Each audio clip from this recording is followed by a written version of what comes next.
Get me out of there, I don't like bugs.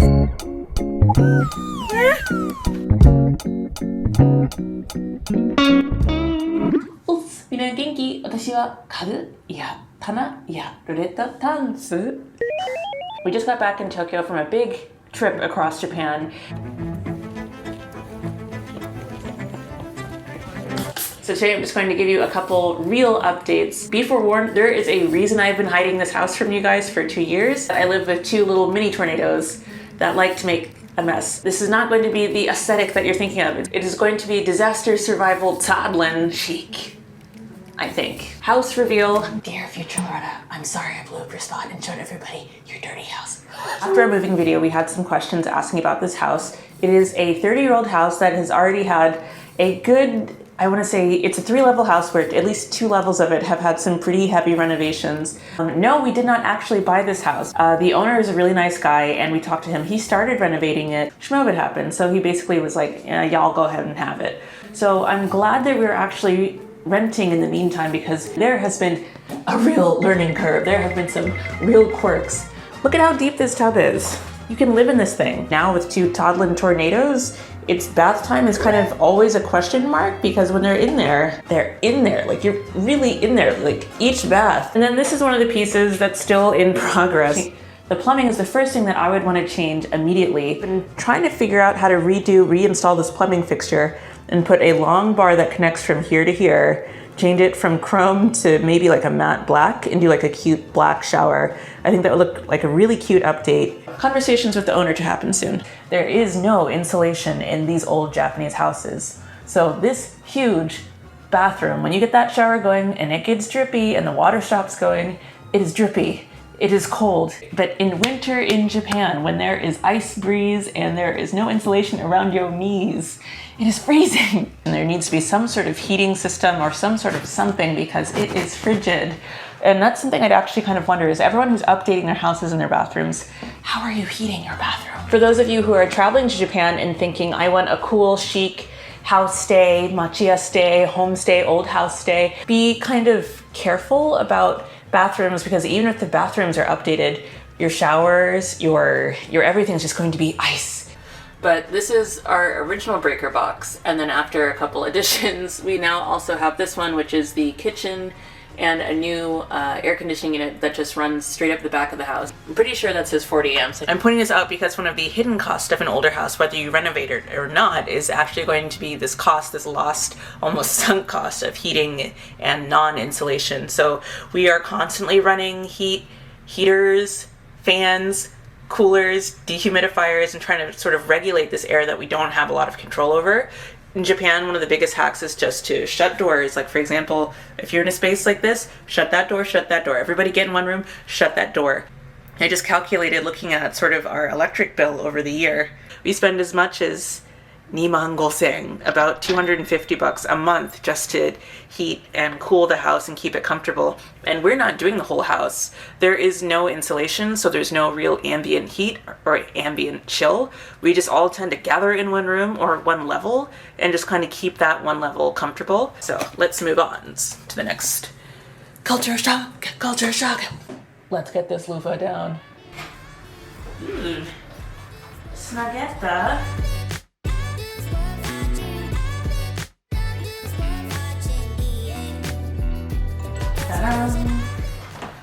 Also, quick disclaimer, this is the only view of Boomer's office that you're probably going to get until we get it totally decked out. So just enjoy that little nugget over there because it's done.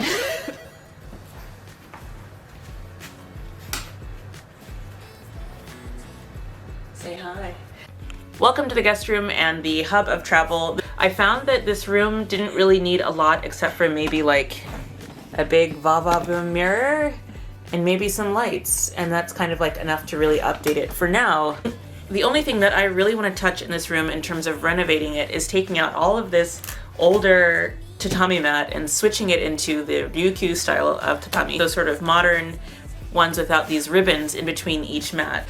If you stay with us, this is the room that you would probably end up living in. However, that's where the buck stops. I know Ever since things have opened up, a lot of people have been asking us to sort of take them across Japan, and I'm like, did I just become a free tour guide? One thing that's been really nice recently is right about the time that I got the lights up is right about the same time that I started talking with a new company called Klook.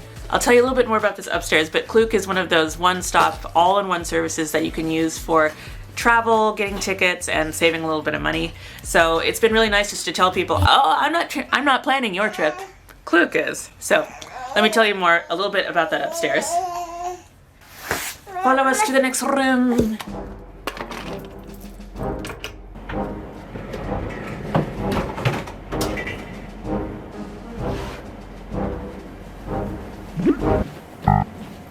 So, here's a funny story about this window right here. Welcome to my office, by the way, which is no longer my office. It is now a playroom, which is fine, they can have it. But one of the very first culture shocks we experienced was here, right there.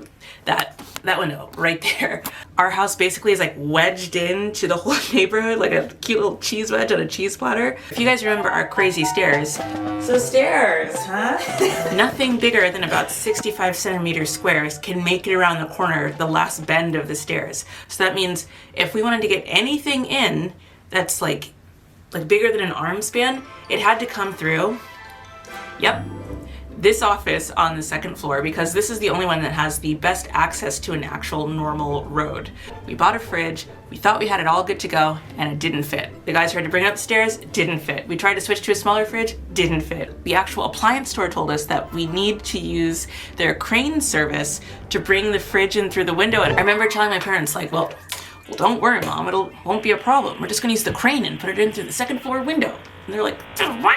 Ever since, we thought it was insane, but ever since that happened, we've noticed more and more people moving in and just cranes and fridges, just like tiddly tootling through the sky into their second floors. Yeah, things here are pretty tight. It's tight enough where basically, like, I feel like you could just reach out to the neighbors. It's almost like you could just reach over and ask for a little bit of salt. Thanks, neighbor. Actually, do you have anything to wash it down with? Oh, fancy. Thank you. Cheers to you, neighbor. Also, heads up, sneak peek just for you. I have a new video coming up that has a lot to do with other neighborhoods in other prefectures with lots of empty houses. Not saying why, not hint, hint, wink, wink. All right. And a weird, quirky story time. I did want to let you guys know that today's video, as I promised, I let you guys know that today's video is actually sponsored by a company that I'm really excited to work with. The company is called Klook, and what they are is a premier experience booker over here in Asia. Raise your hand if you're coming to Japan next month, or this year even. I've noticed as we've been hosting and traveling with friends and family that one of the biggest problems is that Japan has a lot of great destinations, a lot of places everyone wants to go, but every single destination has a different website that you have to go to, wait on their ticket site, do all their weird booking, wait in line, you missed it, it's in Japanese, and the payment processing doesn't work, they don't take credit cards, or they only take bank transfer, or they only... It's a lot. Japan is still very wild, wild west in terms of websites. So when it comes to pre-booking services or pre-booking experiences in Japan, tickets, admission tickets into parks, etc., Klook is all about ease of use. Instead of going to a million different websites to book with a million different payment methods and emails and whatnot, it's all on one website. So whether you're going to USJ, to Disney, to Team Lab, or maybe a more local experience or something over in Kyoto or wherever, you don't have to go to a million different websites and wonder, is this a good website to use? Yes, you've got one easy to use website that is actually built for travelers. You can use Klook on your phone with an app, which makes it even easier to use, but I'm going to show you really quickly over here on my computer today, just because I'm old school. Secret fact, if you've ever tried to use a 7-Eleven ATM to pull out cash while you're in Japan, or you've tried to use your credit card at a actual POS system in Japan, you've probably seen the question, do you want to make the purchase in yen or in dollars? And they'll show you the exchange rate. I don't know about you, but I've always been like, well, what's the difference? If there's an exchange rate, does it matter if I put yes for dollars? Yeah, no for yen, no, yes for yen? You always want to pick your card's home currency, not yen. You want to lock in the optimum day rate for that day, for that transaction. So it's better to pay in your actual home currency and not just lock in this price in yen. In sum, if you're in Japan and they ask you, do you want to pay with your card in yen or your card's home currency, always pick your card's home currency so you at least don't get hit with a double set of fees. When you're on the Klook website, everything's automated to make sure that your region is instantly recognized and your currency is also supported in the home currency of your card. And because everything's all in-house on one website, you're also going to be the first to hear about flash sales, any discounts, language barriers, gone. Payment processing, easy. Everything all on one website. This is what you're gonna get when you use Klook, so I hope you do enjoy using it, especially my friends and family, please. Please. Now you can book stuff really, really easily, and if you keep your eyes on the app, you may see a lot of different promo codes, discounts, and etc. I'll leave my affiliate link below in the description of this video, so if you guys want to give me a little bit of a love, next time you're booking something, go to Klook and use my affiliate link below. And yeah, you get something, I get something, and it's all great. Come here, you guys. Speaking of travel, it's time to travel to the next trail. Here's a fun, cute little perk. The last family here, they left, I think they tried to clean it up, but you can still kind of see these little marks. You can see right there. Papa. That's how tall Papa was. Papa's pretty tall. Papa. And welcome to the living room, also the kitchen, all in one cute little space. This is sort of like a very efficient utility type kitchen. Are you being nice to Superman?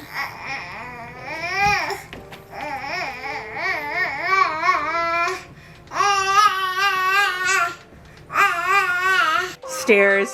This is, believe it or not, stairs. Tadaima, we are in yet another weird staircase.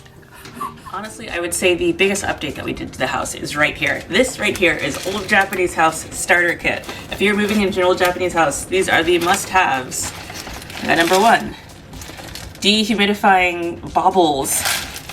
You got your water type Pokemon, your leaf type. And I know it doesn't look it, but this product right here is fire. So this here, right here, what it does is it goes on white. It's a white gel. It goes on white and it seals completely clear, like extra unnecessary gaps. So I just honestly, of all the things that we've updated in the house, I would say this has been the one thing that I think our landlord should be like happy about, because we just saved him a lot of guest appearances.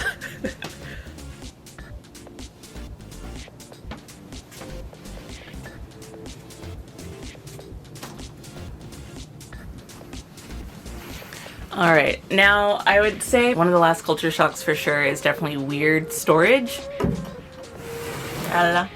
Did someone say weird storage? Goodbye. I would say another one of the bigger culture shocks is definitely weird storage. I know in the States at least people are used to having built-in closets. Hello, shoe closet.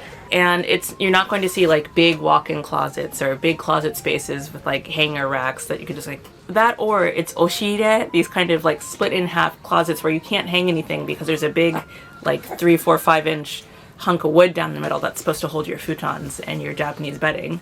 Or it's a crawl space where people live. I have to say I had the heebie-jeebies for the first, like, the balconies in our house are just big enough to put the air conditioning unit on the outside, the actual fan unit on the outside. That's about it. But in general, we don't really have like big balcony space because there's no space in the city. But we do have a sort of like outside patio area that we did a little sprucing up with, and I'm pretty happy with that. There's still a lot more I'd like to do to kind of like cover up all the concrete, but it's kind of nice. I'll keep you updated if we start doing any like heavy, hardcore renovations, actually cutting into the house or anything like that, with permission, of course. Or if there are any other updates in that sort of realm of things, we shall let you know. So yeah, that's my culture shocks. If you are, again, getting ready to travel to Japan and you're thinking, I want to go and stay in a cute Airbnb or like a renovated house or like a little cabin or a little something, be forewarned. I warned you, they're not comfortable. They're not insulated, and they're not usually comfortable in the winter or summer.